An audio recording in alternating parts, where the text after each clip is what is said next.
An earthquake of magnitude 6.2 occurred in the morning on Tuesday, November 22, 2022, at 39 a.m. local time near Lazaro Cardenas, Ensenada, Baja California, as reported by the United States Geological Survey.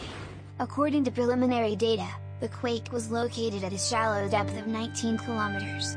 Shallow earthquakes are felt more strongly than deeper ones as they are closer to the surface.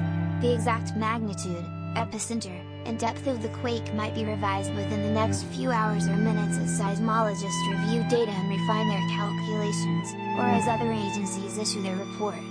Our monitoring service identified a second report from the European Mediterranean Seismological Center, EMSC, which listed the quake at magnitude 5.9. A third agency, the German Research Center for Geosciences, GFZ, reported the same quake at magnitude 5.9.